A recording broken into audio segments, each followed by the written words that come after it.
अन्नपूर्णा घर में अकेली रहती है। उसकी उम्र 50 साल है।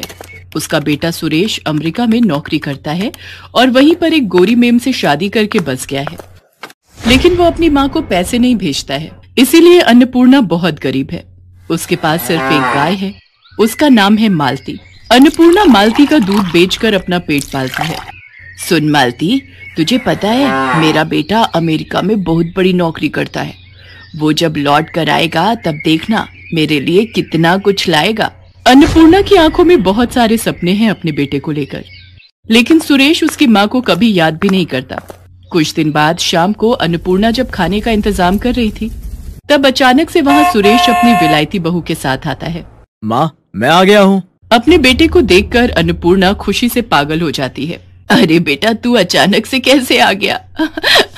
वो बात यह है कि मेरी नौकरी चली गई है। अच्छा, इसीलिए माँ की याद आ गई। अब ठीक है बेटा, कोई बात नहीं, कुछ दिन घर पर आराम कर। सुरेश की बीवी का नाम रोजी है। वो कहती है, क्या हम यहाँ रहेंगे सुरेश, इस छोटे से घर में? कितनी बदबू है यहाँ पर। हाँ बहू, वो मेरी गाय है ना मालती, उसी के गोबर से थोड़ी दुर्गंध फैलती है। तो निकाल दो उस गाय को। अरे ऐसे कैसे निकाल दूं, उसी से तो मेरा पेट चलता है। सुरेश रोजी को मना लेता है। अन्नपूर्णा उन दोनों को अपना कमरा दे देती है और खुद घर के बाहर मालती के पास सोती है।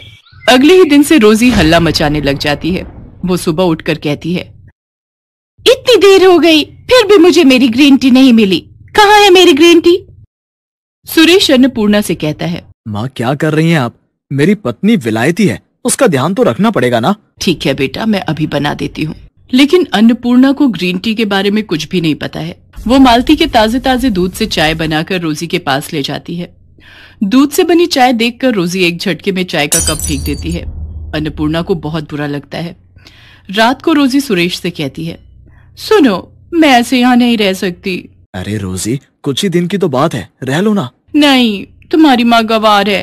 ये घर तो तुम्हारे नाम पर है ना, इसे बेच दो और चलो किसी अच्छे से होटल में रहते हैं। अगले दिन सुरेश घर बेचने के बारे में अन्नपूर्णा को बताता है। अन्नपूर्णा रोते हुए कहती है, ये क्या कह रहा है बेटा, इस घर में तेरे बापू की यादें हैं। तभी वहाँ गांव के मुखिया चले आते हैं और कहते हैं, हाँ, ऐसे घर कैसे बेच दोगे तुम? तुम्हारी माँ कहाँ रहेगी फिर? वो सब हमें क्या पता, ये घर सुरेश के नाम पर है।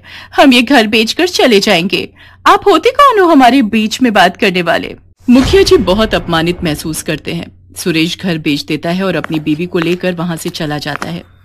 वो दोनों एक महंगे से होटल में रहने लगते हैं और इधर अन्नपूर्णा अपनी प्यारी गाय मालती को लेकर रास्तों पर निकल पड़ती है। वो बहुत उदास है और उसकी आंखों में नमी है। ये क्या हो गया भगवान, अब मैं क्या करूं? मेरे खुद के बेटे ने मेरे साथ धोखा कर दिया। अन्नपूर्णा बस दूध बेचती रहती है और उससे जो थोड़े बहुत पैसे मिलते हैं वो उससे अपना गुजारा करती है। वो रास्ते में रहती है। इसी तरह कुछ दिन बीत जाते हैं। मालती एक दिन किसी के खेत में घुस जाती है और घास खाने लगती है। ये देखकर खेत का मालिक मालती को भगा देता है और अन्नपूर्णा को आकर धमकी देता है, देख बुढ़िया, तेरी गाय अगर मेरे खेत में दोबारा घुसी तो मैं इसे मार डालूंगा। कोई उपाय न देखकर मालती एक चाय की दुकान के पास जाती है। वहाँ चाय के पत्तों का ढेर पड़ा हुआ था। मालती वही खाने लगती है। वो बहुत सारे चाय के पत्ते खा लेती है। उसके बाद वाले दिन सुबह अन्नपूर्णा जब मालती से दूध निकालने जाती है तब एक चमत्कार हो जाता है। दूध के बदले चाय निकलने लगती है। अन्नपूर्णा चौंक जाती है। अरे ये क्या, मालती दूध में ही चाय दे रही है? गजब हो गया, ये तो चमत्कार हो गया। कुछ ही देर में चारों तरफ ये खबर फैल जाती है और बहुत सारे लोग गाय से निकलने वाली चाय पीने के लिए लाइन में खड़े हो जाते हैं। अन्नपूर्णा एक कप चाय 10 रुपए में बेचती है। सब कुछ देखकर मालती के चेहरे पर भी मुस्कान आ जाती है। चारों तरफ हड़बड़ी मच जाती है। वाह, ये चाय तो कितनी स्वादिष्ट है, मुझे एक और कप दो। मुझे भी दो, इस बोतल में भी दो, मुझे घर ले जाना है। अन्नपूर्णा पूरा दिन चाय बेचती है। इस तरह एक दिन में वो हजारों रुपए कमा लेती है। हे भगवान, आपका लाख लाख शुक्र है, आपकी वजह से ये चमत्कार हो पाया है। मालती भी अपनी भाषा में भगवान को धन्यवाद देती है। कुछ महीने ऐसे ही चाय बेचकर अन्नपूर्णा बहुत अमीर हो जाती है और वो रहने के लिए शहर में एक घर खरीद लेती है। चाय बेचने के लिए एक दुकान भी खरीद लेती है और घर के बाहर एक खुली जमीन भी खरीद लेती है। ताकि मालती आराम से टहलते हुए घास खा सके।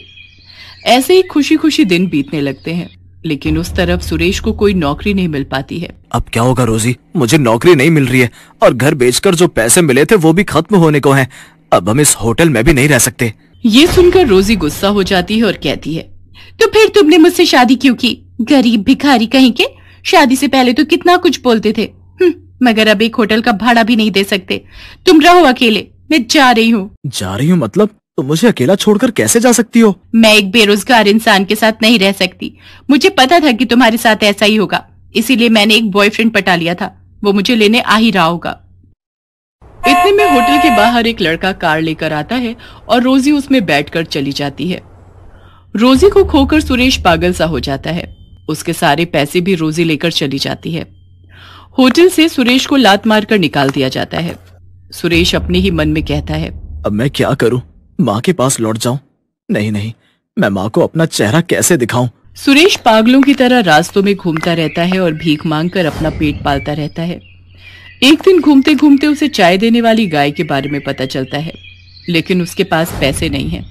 वो लाइन में खड़ा हो जाता है और अपनी बारी आने पर कहता है, क्या आप मुझे एक कप चाय दे सकती हैं? मुझे बहुत तेज भूख लगी है, लेकिन मेरे पास पैसे नहीं है।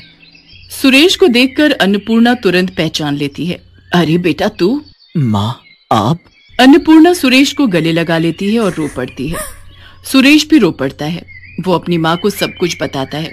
सब कुछ सुनकर अन्नपूर्णा कहती है, कोई बात नहीं बेटा, सब ठीक हो जाएगा, सब कुछ ठीक हो जाएगा, मैं हूं ना। माँ, मैंने आपके साथ बहुत बुरा किया, क्या आप मुझसे गुस्सा नहीं हो? एक माँ कभी अपने बेटे पर गुस्सा रह सकती है क्या? आजा बेटा, ये सब कुछ तेरा ही तो है। हमेशा याद रखना बेटा, माँ तो माँ ही होती है। माँ जैसा प्यार इस दुनिया में कोई नहीं कर सकता। सुरेश रोते हुए फिर से अपनी माँ को गले लगा लेता है। इसके बाद से सुरेश और अन्नपूर्णा मिलकर चाय बेचने लगते हैं। माँ बेटा मिलकर बहुत खुश रहते हैं। सुरेश को माँ की ममता और प्यार की कीमत पता चल जाती है और मालती खुशी खुशी चाय देकर इस परिवार का हिस्सा बनी रहती है।